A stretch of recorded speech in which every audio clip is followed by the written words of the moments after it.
Shalom jemaat yang dikasihi oleh Tuhan Yesus Kristus. Sebelum kita mendengarkan firman Tuhan, marilah kita tundukkan hati, pikiran dan jiwa kita di hadapan Tuhan. Kita berdoa. Terima kasih Bapa di surga, terima kasih buat kasih setia Tuhan, terima kasih buat pertolongan-Mu bagi kami hingga pada hari ini. Kami serahkan seluruh kehidupan kami di tangan Tuhan, maka Tuhan akan menuntun dan membawa kami ke jalan hidup yang baik dan benar, sehingga hidup kami boleh menjadi persembahan dan upah yang harum bagi nama Tuhan. Terima kasih Tuhan, kami mau mendengarkan Engkau bersabda, kiranya Tuhan menuntun kami. Dalam nama Yesus kami berdoa. Amin. Jemaat yang dikasihi oleh Tuhan Yesus Kristus, firman Tuhan yang menjadi renungan harian bagi kita pada tanggal 20 Februari 2021, yaitu yang tertulis di dalam Matius 10 ayat 39, demikian dikatakan. Barang siapa mempertahankan nyawanya, ia akan kehilangan nyawanya. Dan barang siapa kehilangan nyawanya karena aku, ia akan memperolehnya. Demikian firman Tuhan. Sekilas tampak perkataan Kristus membawa kontradiksi. Kita tahu kedatangan Tuhan Yesus akan membawa damai ke tengah-tengah dunia ini.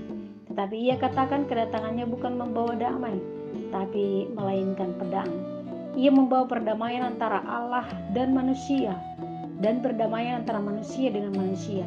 Tetapi ketika ia datang ke dunia, membawa pertentangan antara Kristus dengan antikristus, antara orang percaya dan orang yang tidak percaya kepadanya. Boleh dikatakan antara gelap dan terang. Pertentangan ini tidak dapat terjadi di antara orang yang tinggal satu rumah dan pertalian satu darah. Bila menyangkut Kristus membuat orang terpisah dari satu keluarga, itulah harga yang harus ditanggungnya. Berdiri di atas kebenaran Kristus membuat seseorang dimusuhi keluarganya. Itulah salib yang dipikulnya. Karena Kristus menuntut dirinya diprioritaskan lebih dari segala keluarganya. Itu yang diungkapkan dalam ayat 37 sampai 38. Namun yang sering terjadi dalam kehidupan kita, sering kita dengarkan kata daripada ribut lebih baik diam. Diam untuk tidak menyatakan kebenaran, karena setiap menyatakan kebenaran akan menimbulkan pertentangan di antara orang yang tidak sepaham tentang kebenaran. Oleh karena ketajaman Injil, sehingga yang satu keluarga juga bisa tidak sepaham. Bahkan di antara anggota keluarga juga ketika dinyatakan kebenaran, pada orang-orang yang tidak menerima kebenaran Injil akan terjadi pertentangan. Sehingga banyak orang mempertahankan nyawanya untuk tidak menyatakan Injil atau kebenaran Injil dengan tujuan supaya aman, tidak ada pertentangan. Tentu memang hal ini bukan yang diinginkan Tuhan Yesus. Karena memang untuk mempertahankan kebenaran Injil di tengah-tengah kehidupan kita bukan pilihan yang mudah, tetapi menunjukkan sesuatu perjuangan iman di tengah-tengah kehidupan kita.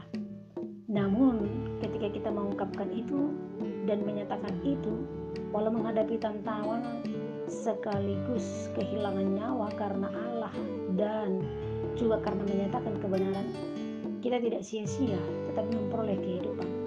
Tetapi bila mempertahankan nyawa, ia akan kehilangan nyawanya.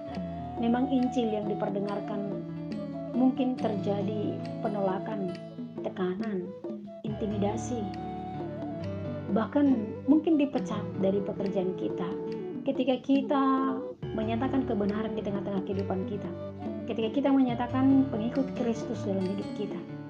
Tetapi setiap orang yang mengalami tantangan dan juga ketidakadilan tidak akan sia-sia, tetapi akan diberikan Tuhan sesuatu harga yang dibalas oleh Tuhan Yesus, yaitu dengan memperoleh kehidupan sekarang dan yang akan datang. Bahkan dia tidak kehilangan nyawanya.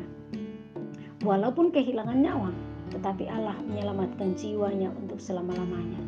Tentu dengan demikian kita berjuang di dalam kehidupan kita untuk menyatakan kebenaran Injil di tengah-tengah kehidupan kita. Selamat melayani Tuhan.